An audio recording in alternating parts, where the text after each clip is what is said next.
Welcome to the Special Ed Strategist, where your special education questions meet expert answers. I'm your host, Wendy Taylor, a certified educational therapist, special educator, and your go-to special ed strategist. Here to collaborate with families to access special education services, ignite student potential, and erase learning gaps. Together, we'll unlock the services and support your kiddo's needs to thrive. Let's get started. Today's episode is brought to you by Learning Essentials and our Cracking the Code to Special Education eligibility course. Empower your advocacy, erase confusion, and unlock the services your kiddo deserves. Learn more at learningessentialsedu.com. Good morning and welcome to the Special Ed Strategist podcast. Today we're diving into the critical topic that affects many of our students, cyberbullying and bullying. We're joined by Chad Rose, an expert in bullying prevention and intervention. So thank you for being here today, Chad. Yes, thank you for having me. You bet. Before we dive in, can you share a little known fact about you that it doesn't necessarily relate to what you're doing now that people may not know about you? Sure. I began my career as a football player and coach. So my previous career was coaching football. Oh, that's awesome. What did you enjoy about that? I'm a competitor, so I loved competing, but I also loved the team aspect of it.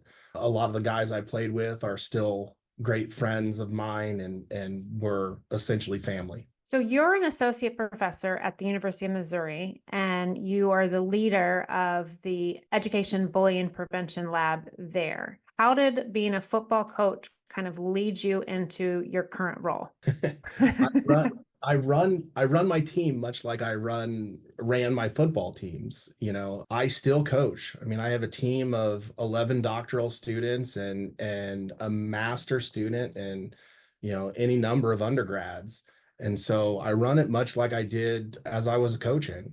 But I think a lot of my career stems from what I learned from those that coached me. My college football coach was or is the fifth most winningest college football coach in history. And he taught us a lot of things. And some of those things still resonate with me today, like give your best effort and do the right things. And some of those key strategies that you need to succeed are things that I still use today when I'm coaching my team and when I'm teaching my undergraduate classes. When we hear cyberbullying and we hear bullying, can you set the stage for us and defining both of those terms? And then how do those terms differ on their impact, or do they differ in their impact on our kiddos and teens?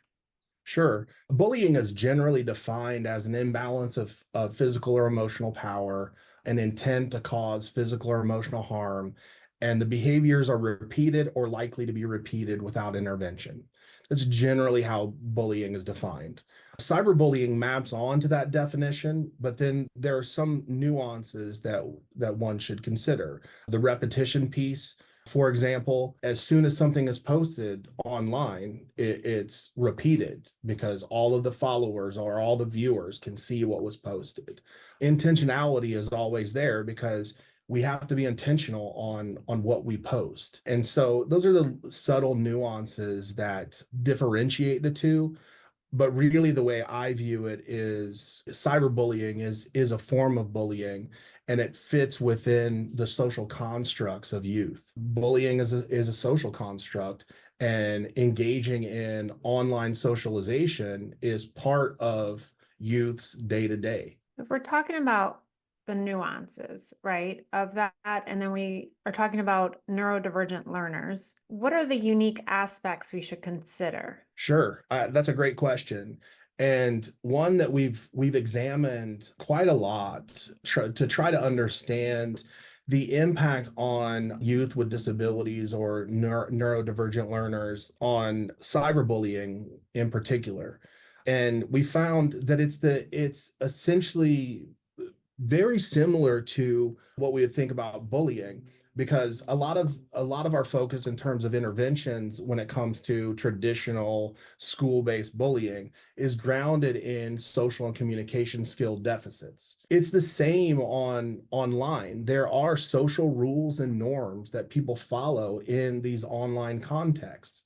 And so our students really should be taught digital citizenship and learning how to interact in a socially appropriate way.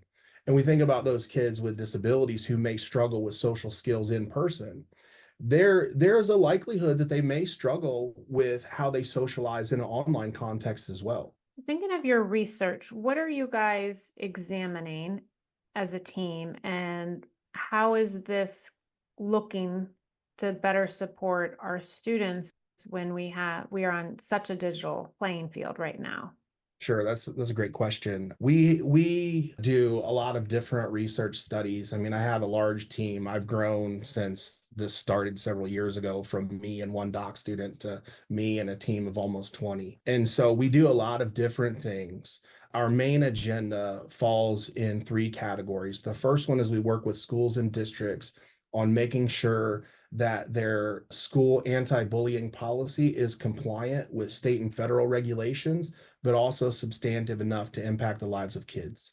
So a lot of times our policies are created and they're created through a compliance lens. What we push schools to do is think deeply about what they're doing in bullying prevention and have that be a focus of their initiatives. The second thing we do is we do a lot of teacher training and professional development, but we've expanded our professional development to go beyond just teachers and thinking about those administrators and those parents and those community members. Because I've long said bullying is not just a school issue, it's a community issue, especially when we think about those rural districts where the school is the heartbeat of the community. And then the last thing that we do is we do skill-based interventions. And what I mean by that is we don't just walk into schools and tell kids bullying is bad, don't do it, because all kids know that. What we do is we really look at bullying through a more critical lens on what those predictive and protective factors are. And a lot of times we find that kids that struggle with social and communication skills are more at risk for bullying involvement. And so our interventions are grounded primarily in social and communication skill acquisition. I'll go through a couple of the newest projects that we have, and this was just released. We have 2 grants from the Institute of Education Sciences. And what we're doing in one of those grants is we've created a professional development that is online, but it's highly interactive and it has a coaching component for teachers. We're looking at elementary school teachers, and our primary focus is really looking at the complexities of bullying, primarily for those youth who are more at risk, including our students with disabilities. And so our modules extend beyond what bullying is and how to recognize it. That extends into looking at bullying among kids that may struggle with social skills, but how do we teach them those social skills in order to reduce bullying? And then the second grant that we hit is looking at a school-wide social emotional learning curriculum to determine whether or not that school-wide social emotional learning curriculum is good enough to reduce bullying among those that are most at risk. Or do we absolutely need those targeted and individualized supports? Very few have examined this, especially at the elementary level, and that's where we are. My team, I have a team of folks that I'm working with out of the University of North Carolina, Louisiana State University, University of Minnesota, and the University of Florida. I have so many questions. You're doing phenomenal work. Thank Can you. we just go back for a second and talk about the laws and policies? Yeah.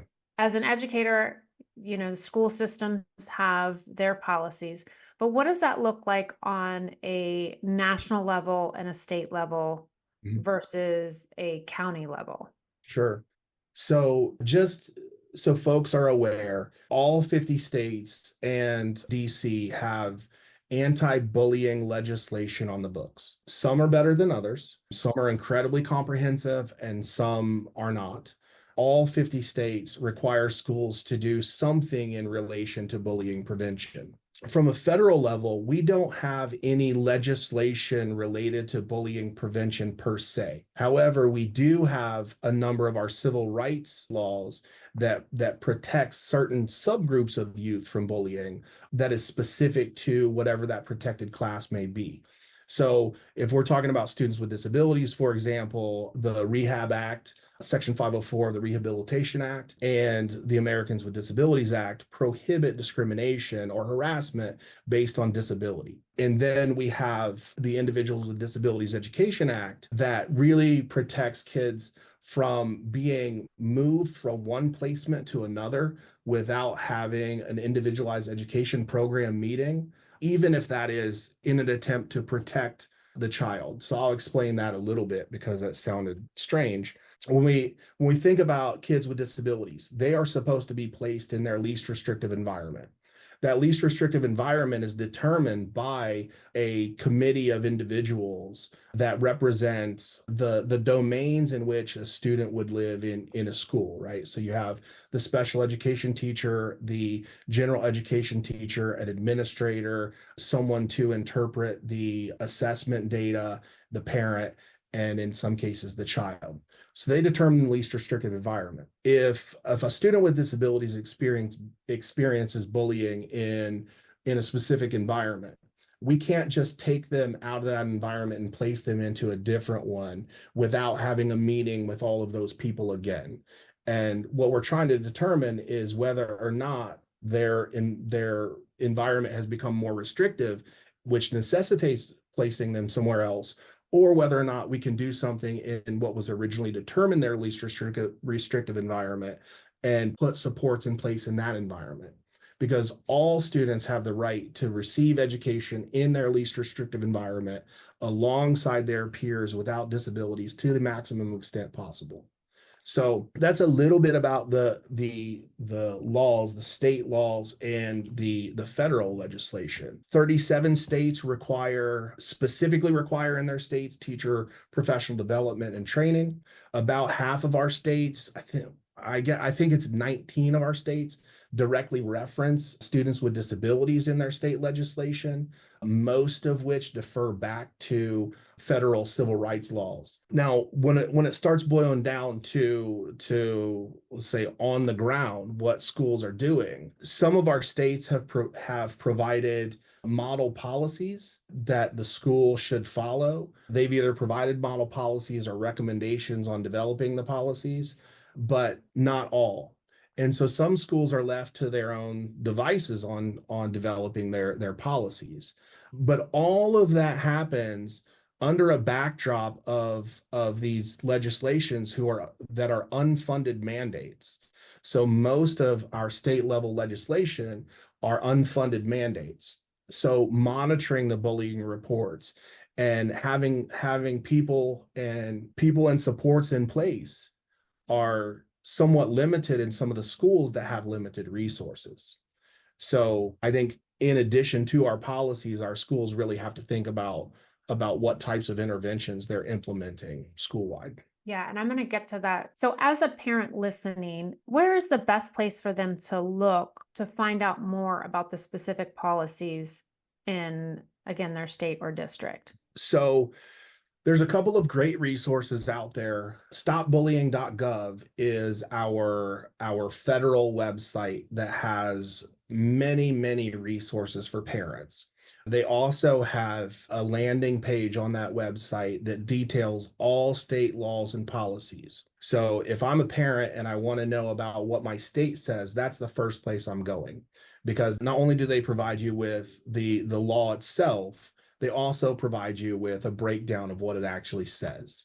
And it's very useful. It's a very useful tool. There used to be, and I haven't got on this website for a while, but there used to be a website called bullypolice.org.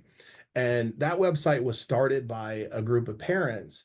And what they were doing was they were providing an assessment of all state laws that they had a grading rubric, and then they would kind of dissect the law and provide parents with information on what it actually says. But the other thing that schools really should be doing and parents should look out for is schools should be providing parents with, in writing, whether it's on their website or in the student handbook, the policy at the school. And beyond just providing the policy, the schools should be providing parents with resources and information related to how they can make a report And when they make a report, what would be done once that report is submitted. So, like, for example, in the state of Missouri, where I live, our law has this 2-day, 2-day, 10-day rule where people that are informed of a bullying incident have 2 days to make a formal report.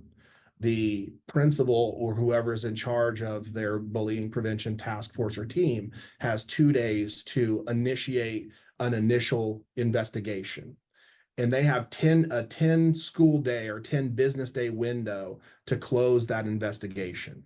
And so that's kind of the guidance that's provided in Missouri. There are other states that are similar, but that's the only one to my knowledge that provides like a timestamp for each one of those phases. That's really helpful for a parent as well, so they know that there's a guideline, they know where to start, where to end, and I appreciate you sharing those resources. I want to think about, we parents and educators, we can struggle sometimes distinguishing between like normal conflict and actual instances of cyberbullying and bullying. With that, well, let me ask that part because I do have a follow-up about IEPs and free and appropriate education. So I guess let me just start there. How's that?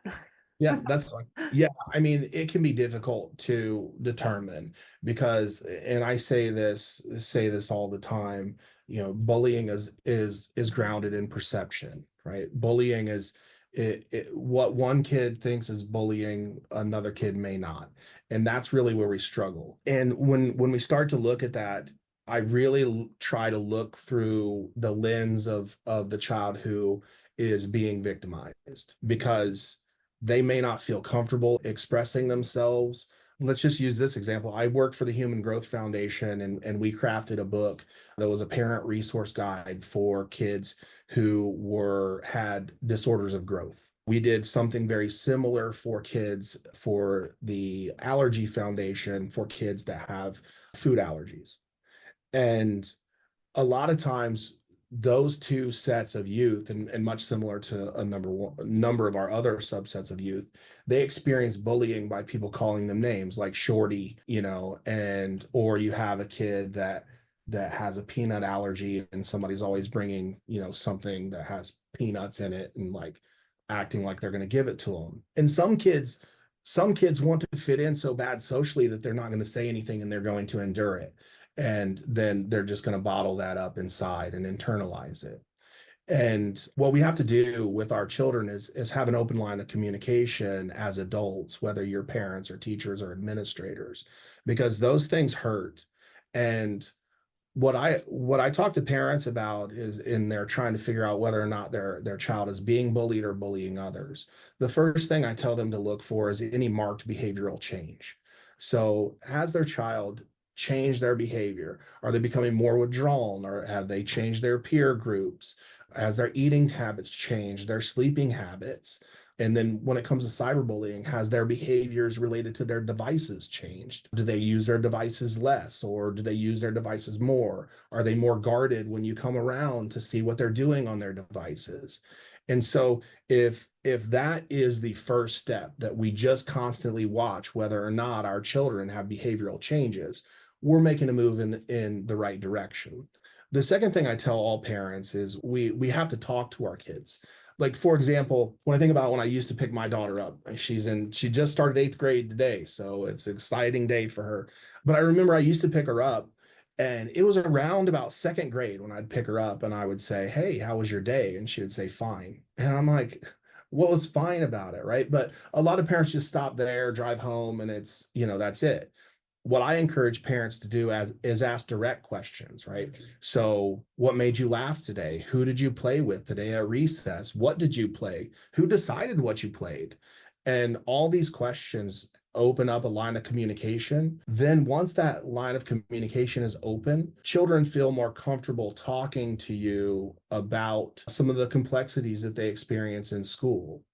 And it may be that they come to you and say, "Look, this kid just keeps calling me shorty and I don't like it, but people laugh and I kind of fit in, trying to figure out how to navigate that." Or some kid keeps bringing a peanut butter sandwich to school every day and sits next to me. I don't like it, but people laugh and I feel kind of in the in crowd because people are around. And so kids struggle navigating that.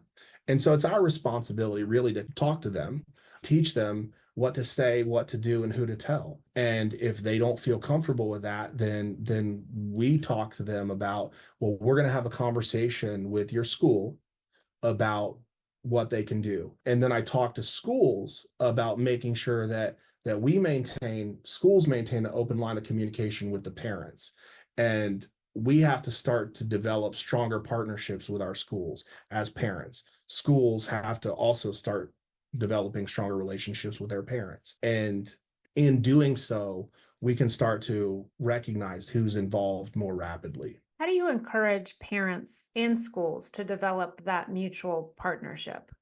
Yeah, that so this is a question I get all the time because I think we're all in a space that's challenging because we never want to be the helicopter parent, and we also don't want to be that teacher that's sending notices home all the time saying the kid's doing something wrong. So the first thing I tell parents is that the school is going to do the best they can for all the students that they have.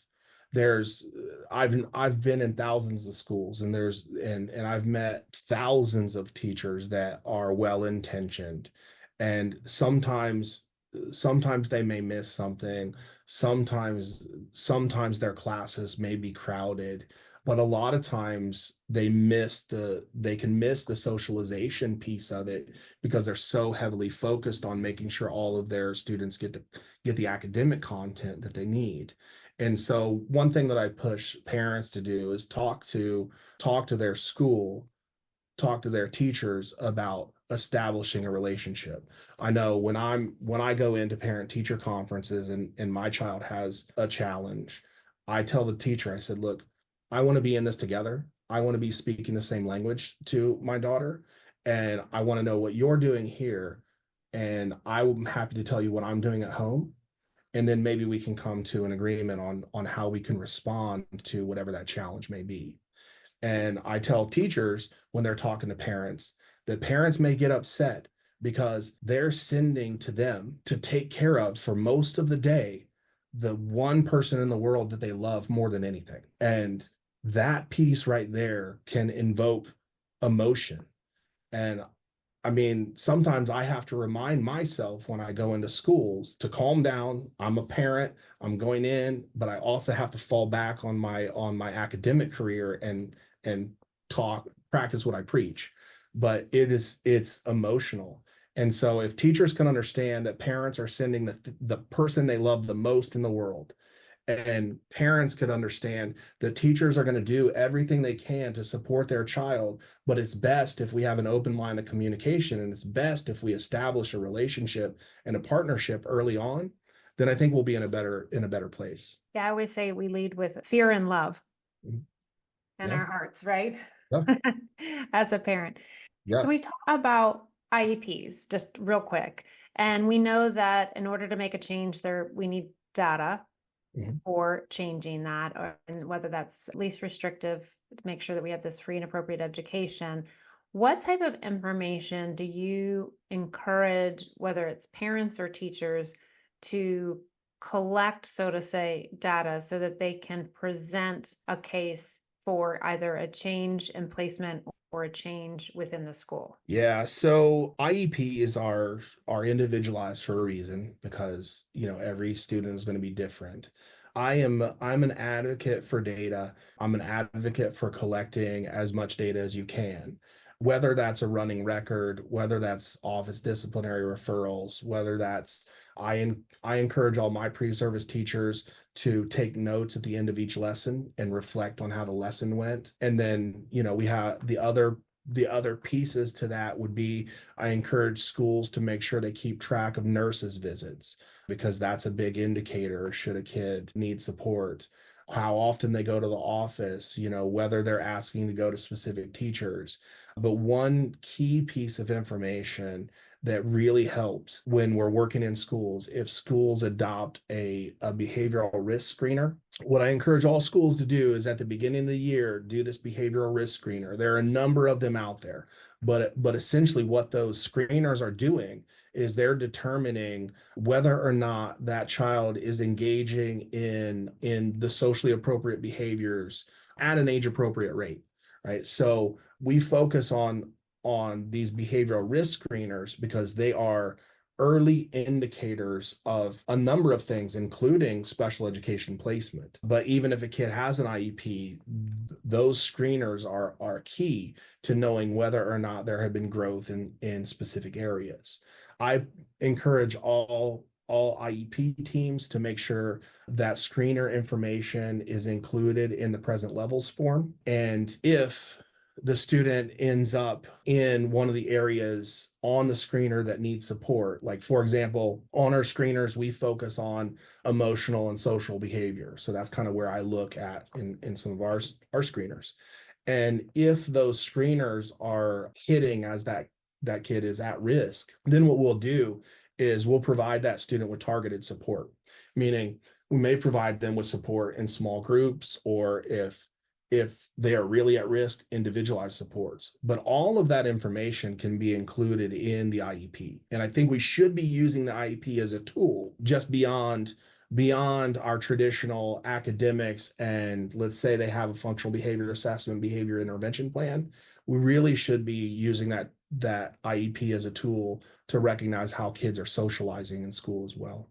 Absolutely. Absolutely. And I always encourage parents or just, professionals, you're thinking bell to bell for educational impact, not only academics, but that education, social, emotional, communication, behavior.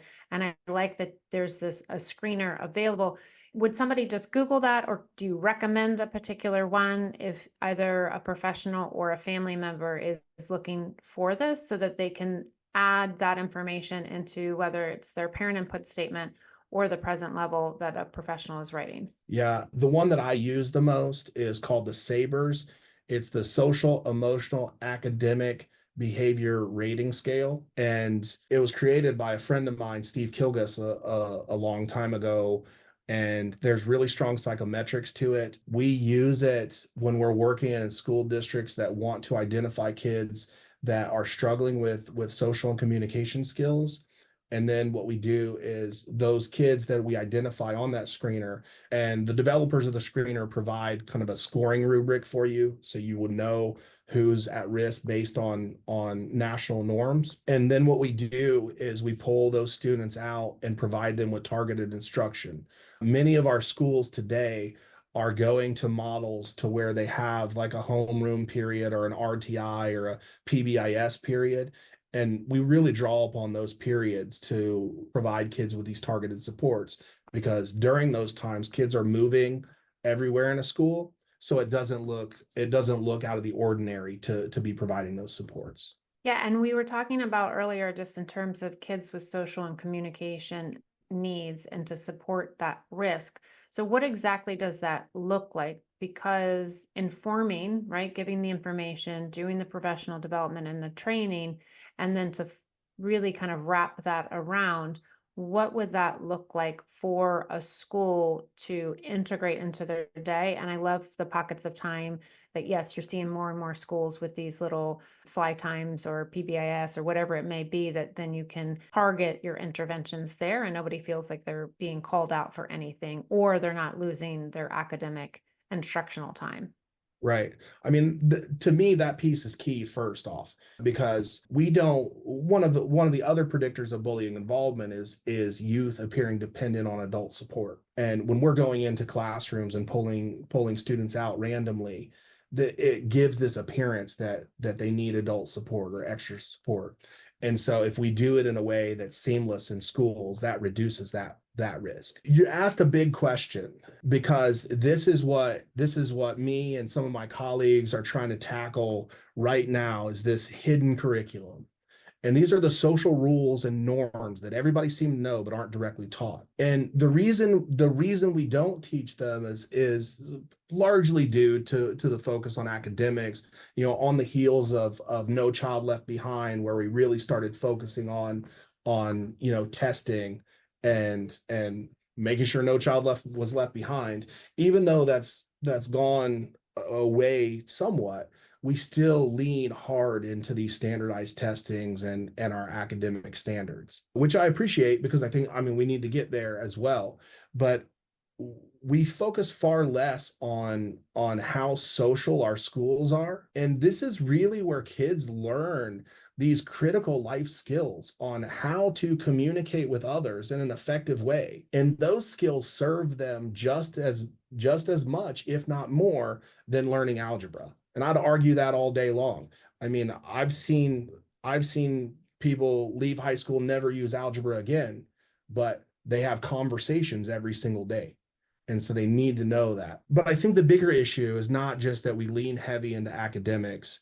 The bigger issue is that these social and communication skills are so incredibly complex that we have yet to really sit down, or our teachers rarely sit down and think about how complicated it is to have these social skills. So, for example, asking for help, it's a critical social skill, but some kids don't have it because they may be afraid to ask for help, or they've seen someone ask for help and get ridiculed. And so they try to navigate this area of needing help, but not wanting to appear dependent on adult support and not wanting to look dumb in front of their peers. And so we have to give kids the tools. But I think the most clear depiction of how complicated social skills are is through the use of conversation. Conversations are so complicated, yet I believe they're the building block of all social skills. Kids need to know how to have a conversation, but what happens when we teach it in schools, it's very linear. It's like you talk, I talk, you talk, I talk. And that is an authoritative way to have a conversation. So you have this conversation with an adult, certainly you want to let them talk, then they will let you talk. But if you have a conversation with your peers, it's really this natural flow of interruption after interruption and tangent after tangent. And that's how our conversations work, yet we never really teach that. But if we think about those kids with autism, for example, if we're only teaching them this linear way of having a conversation, and then they go talk to their peers and they're interrupted, or the conversation takes a tangent, then they really struggle.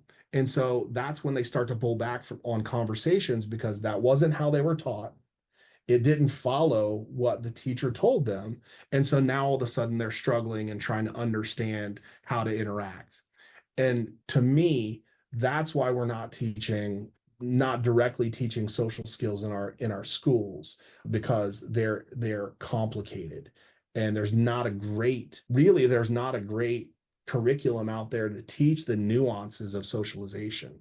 You think about processing memory and attention, right? So if you're in sensory, right? All of this, it gets complex, because if there's any of those elements, and then girls naturally talk faster, and so then you're on a playground, and how do you keep up with that? So you're right, how do you teach that in a way for students to develop that capacity to be able to communicate in a way that is effective in that social setting? Yeah, I mean, this is getting at some of the curriculum that we have out there now. I've reviewed most of the curriculum, and one of them, and even something that I wrote, one of the pieces in there was like, one of the tips and strategies is like, make friends. Well, that's pretty easy to say, very hard to do, right? It's just telling a kid to go make friends is really complicated, because we have to rethink what we're saying to kids about friends and friendship, because I think this is another challenge that we have, especially working with youth with disabilities, is that we overuse this word friend and friendship. You could walk into any number of kindergarten, first, second grade class, and you hear the teacher say, okay, friends, let's all get together. And what that's doing is it's telling our kids that just because we share the same physical space, we have to be friends. When in fact, that's not the case. We force this concept of friendship without teaching the essence of friendship. We force this idea without really starting to unpack it ourselves.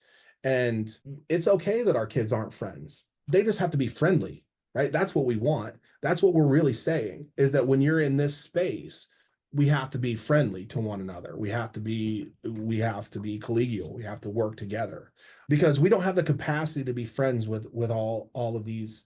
We don't have the capacity to be friends with everybody. I say anytime I get a chance to stand up and talk, I'm like, I tell people, I have 1,200 friends on Facebook. But if I got 1,200 text messages on a Friday night, I couldn't handle that. Or I'm rolling in 1,200 deep to my local pub. It's not going to happen.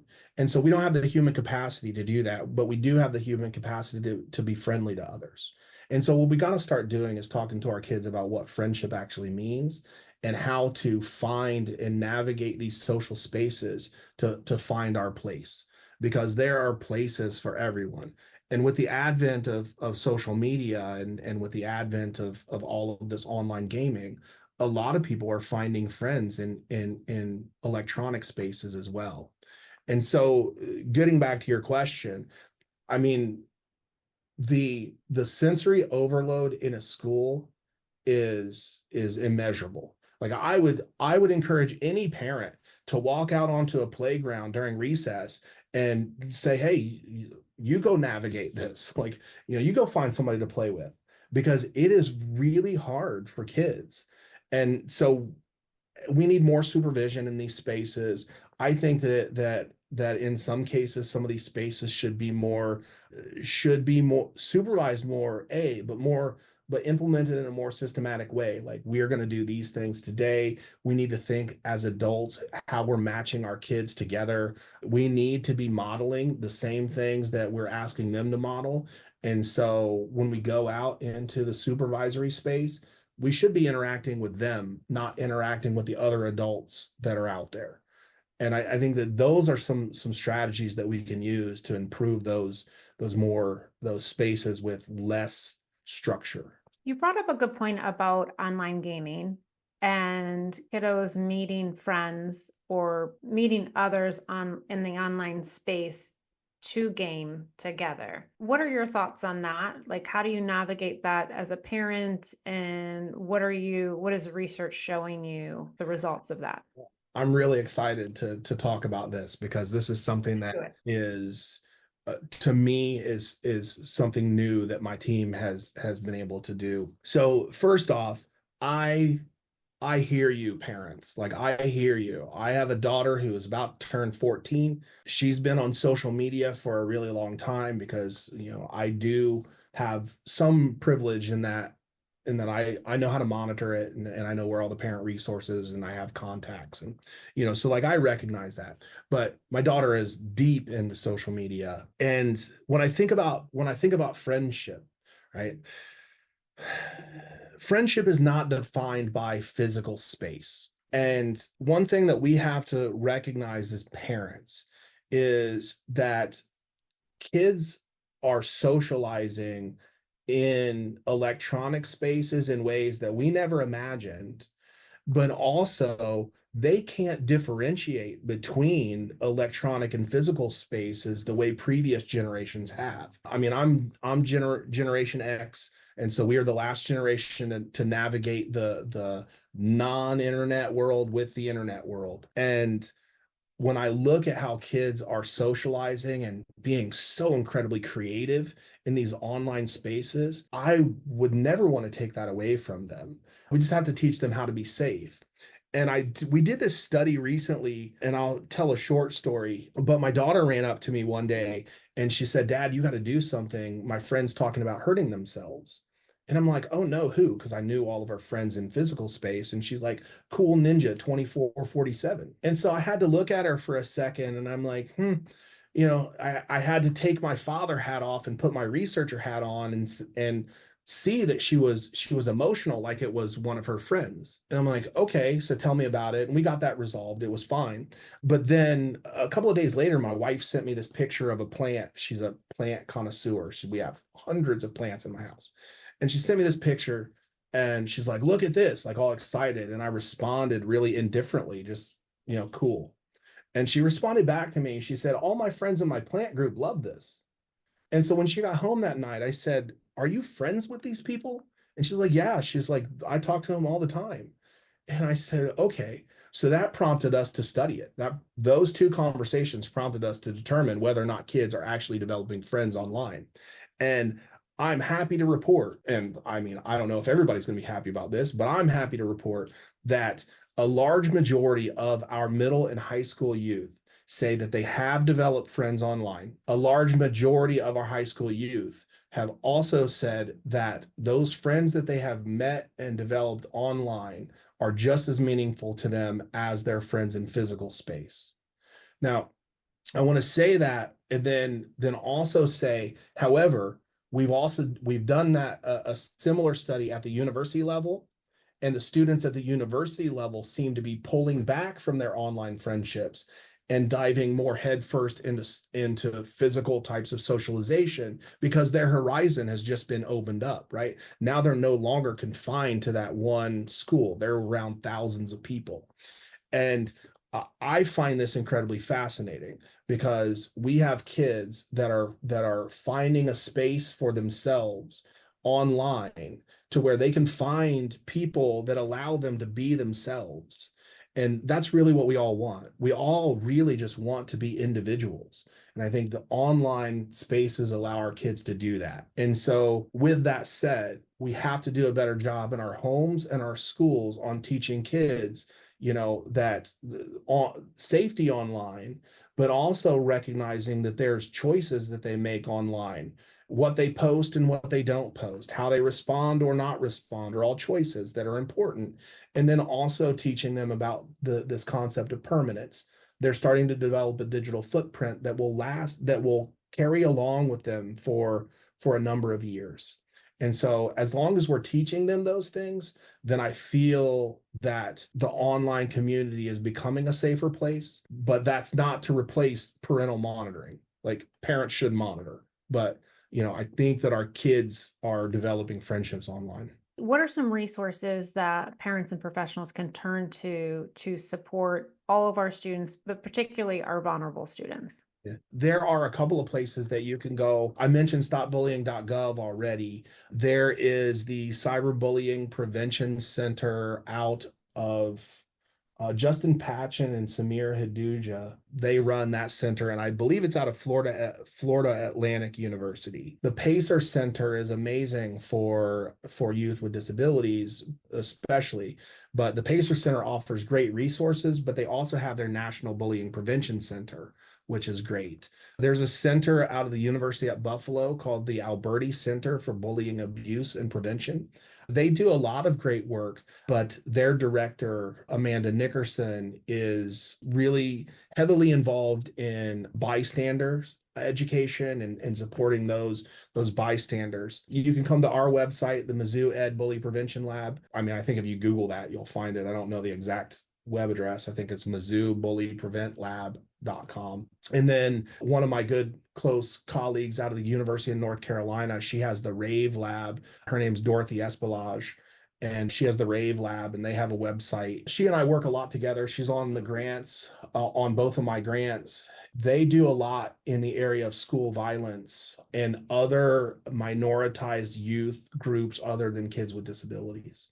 So I think that's a few resources. How do we encourage bystanders, right? Like, I think I'm interpreting that correctly, of just somebody that is either on physical or digital space is seeing, oh, this person is acting a certain way towards this person, and I see that they don't like it. So how can we encourage and build those skills for our students and youth so that they can report it or do something so they feel empowered? Yeah. First off, we have to recognize how hard it is to do that, right? That's the first thing, because this is another time where we go into schools or we're talking to kids and we're like, if you see something, say something. Well, it's hard because there's always that risk. There's always a risk if they say something that it's going to come back to them. So, like, just by saying that doesn't solve the problem. What we have to do is teach kids how to report it in a way that protects them.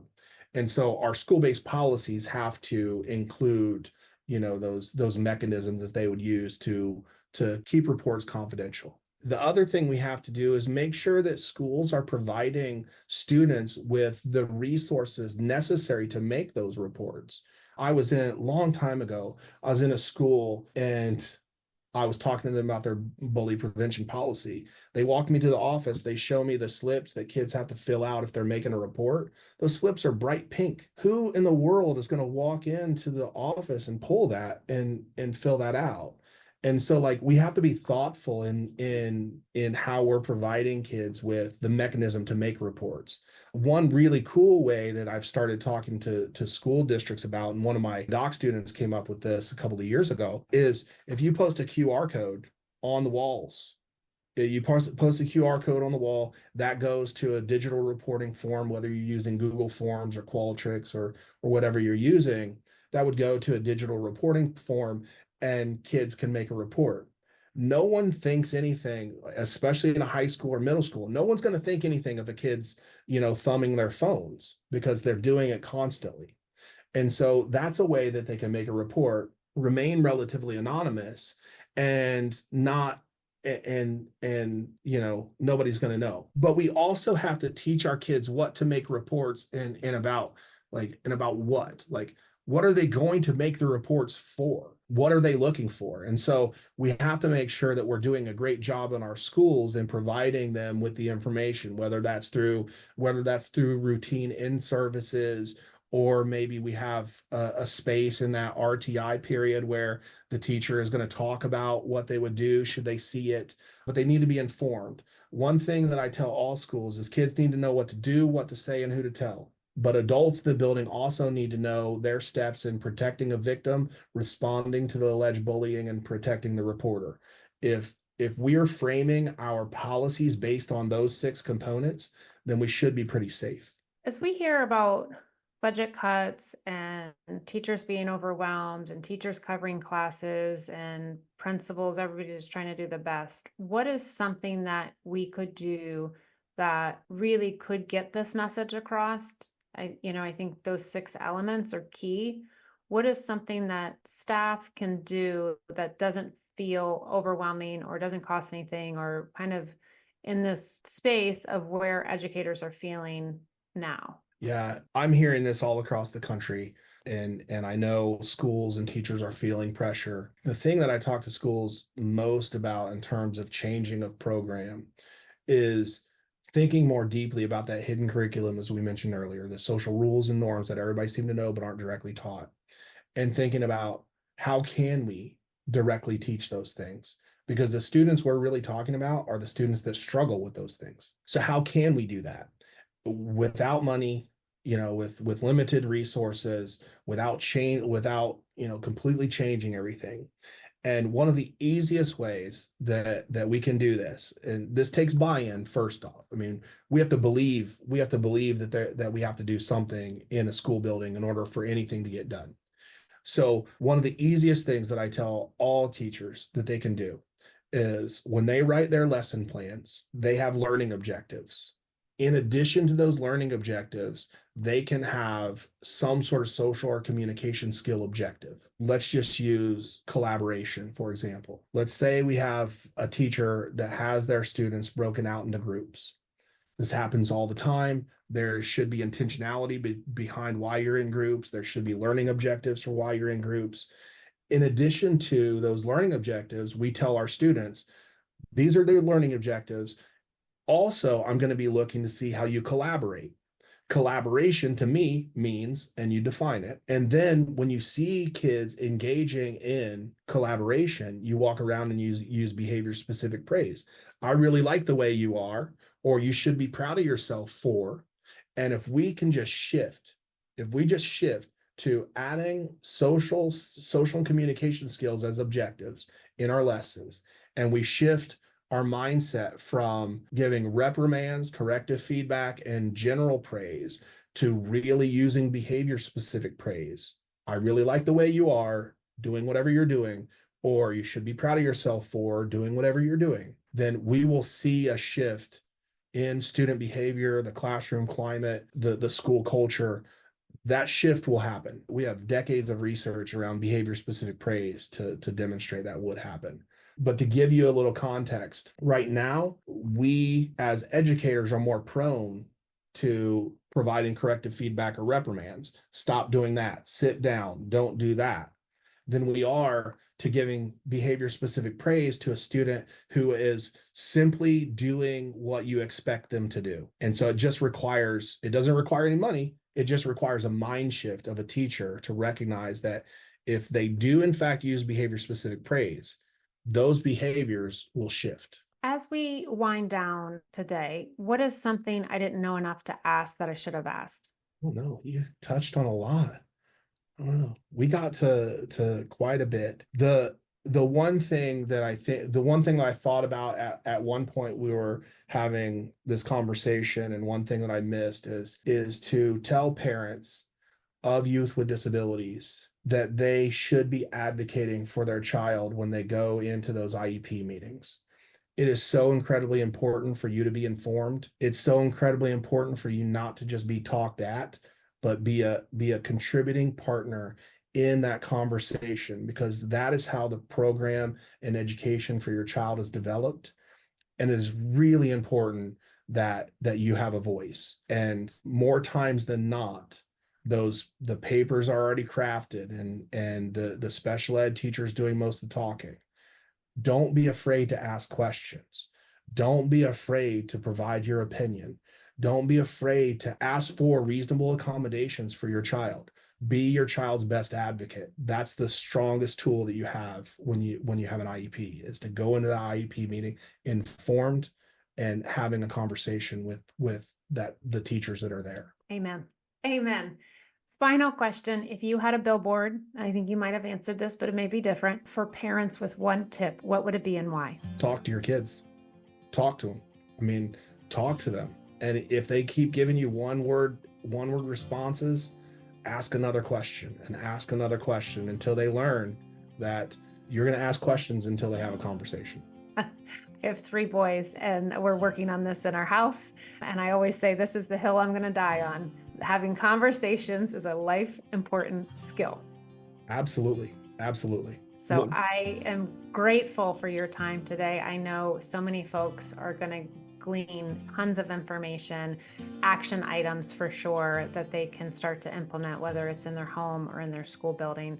So I certainly appreciate your time. yes. Thank you so much for having me. It was quite fun. You bet. All right. Thanks. Thanks for tuning in to the Special Ed Strategist. Remember, the right support can make all the difference. As your dedicated Special Ed Strategist, I'm here to guide, collaborate, and empower your kiddos' success. Keep igniting potential one step at a time. Until next time, take care and keep strategizing. Today's episode is brought to you by Learning Essentials and our Cracking the Code to Special Education eligibility course. Empower your advocacy, erase confusion, and unlock the services your kiddo deserves. Learn more at learningessentialsedu.com.